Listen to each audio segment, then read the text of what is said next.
The role of physical education in the school's curriculum is to help students develop the competencies and beliefs necessary for incorporating regular physical activity into their lives.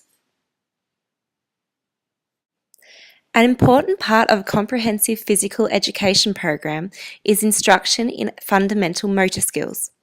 Fundamental motor skills form the building blocks which underpin the learning of more complicated sport and movement skills common to the community. Regular involvement in sport and movement activities lead to gains in health-related physical fitness. How students feel about themselves can be influenced by their physical skills. Students who have achieved fundamental motor skill competence have been found to perceive themselves as being more competent, socially accepted, and to have a positive attitude towards physical activity.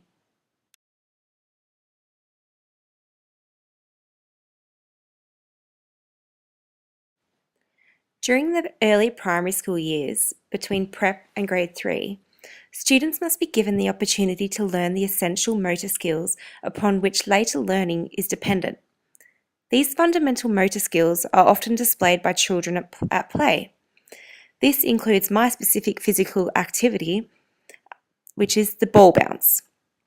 The suggested time frame for the introduction of this skill is in year 1, and students generally have mastered this by year 3. As teachers, we need to be able to identify where individual children are on the developmental continuum and provide them with learning opportunities that are appropriate for their stage and encourage them to continue to practice and learn more. Children move through a developmental progression in the acquisition of motor skills. There are 4 phases of motor development, as you can see in Gallagher's lifespan model.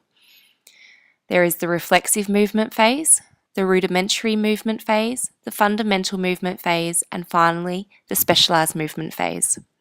Moving from the simple to the complex, a logical progression of motor skills is essential for children to achieve optimal motor development. As they mature, more nerve cells make more connections and the muscles of the body are getting stronger.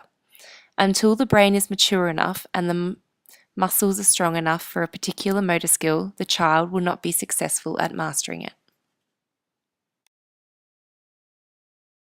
Specialized movement skills are an outgrowth of the fundamental movement phase, and the specialized movement phase represents the final stage that children move through in their development of movement skills. This phase takes place between approximately 7 and 14 years of age. During the specialized phase, movement becomes a tool applied to a variety of complex movement activities for daily living, recreation, and sports pursuits. Children apply their previous movement learning and skills to a variety of situations. It is the period when fundamental stability, locomotor, and manipulative skills are progressively refined, combined, and elaborated upon. For example, the previous experience with the fundamental movement skills of running, dodging, catching, throwing, and ball bouncing can be combined to play a game of basketball. Somewhere around their 7th and 8th year, children commonly enter a transitional movement skill stage. This is characterized by the combination and application of fundamental movement skills, but in a more accurate and controlled way.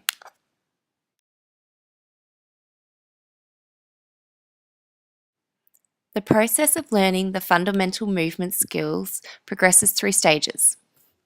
At the intermediate stage, students have had many opportunities to practice a skill, so the product of the skill becomes more important during this stage. Students still have to concentrate to perform the skill, but some of the basic components of the skill have become incorporated into their movement pattern, so they don't have to think about them anymore. Positive reinforcement is still very important at this stage of skill learning, as is the need for success. These strategies to adopt with learners are keeping feedback short and specific, walk away after providing feedback, don't stay to watch the next performance. There may be a large variability in students' performance at this stage, so when planning, consider modifications and extension tasks for individual students. Large group instruction may lead to boredom or frustration at this stage. Avoid competition. and teach students to critique their own performances. The Victorian Essential Learning Standards is the Prep to Year 10 curriculum and standards policy for all Victorian schools. It ensures that students develop as people who take increasing responsibility for their own physical well-being, their own learning, their own relationships with others, and their role in the local, national, and global community. It has been developed to ensure that curriculum content and achievement standards establish high expectations for all students. Students in Australian classrooms have multiple diverse and changing needs that are shaped by individual learning histories and abilities, as well as cultural, language backgrounds, and socio-economic factors. The health and physical education domain is incorporated into the Victorian Essential Learning Standards and aims to provide students with the knowledge, skills, and behaviours to enable them to achieve a degree of autonomy in developing and maintaining their physical, mental, social, and emotional health.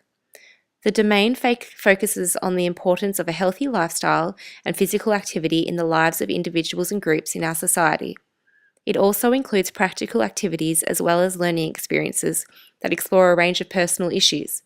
Teaching practices need to ensure that careful consideration is given to the physical, social, and emotional safety of each individual student at all times.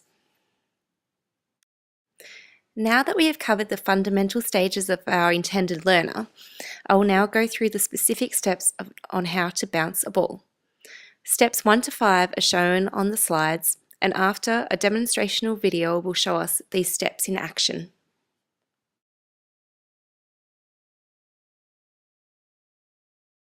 Step 1. Hold the ball with one hand on top and the other near the bottom of the ball.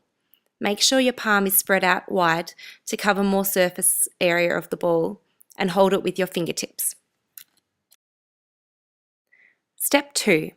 Your body weight should be leaning slightly forward, with an even weight on both feet, and knees should be slightly flexed. Step 3. Now it's time to bounce the ball. The ball is pushed towards the ground by the fingertips and with flexion at the wrist. Step 4.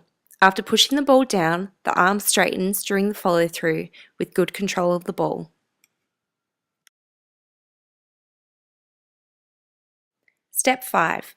The child applies consistent force for continuous bounces and is able to occasionally look up whilst bouncing. As Lily pushes the ball downwards, she almost loses control but brings the ball back close to her body.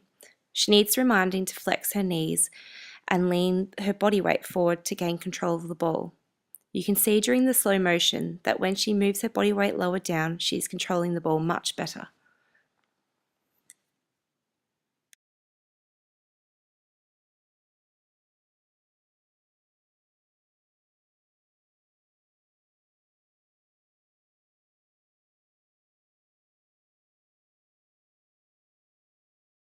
The fundamental movement skills of children entering school are often incompletely developed. Therefore, the primary grades offer an excellent opportunity to develop these skills. When looking at the process of motor development, we need to look at it from a theoretical perspective first. Having a theoretical framework as a basis for our actions is important, as it will influence how we teach.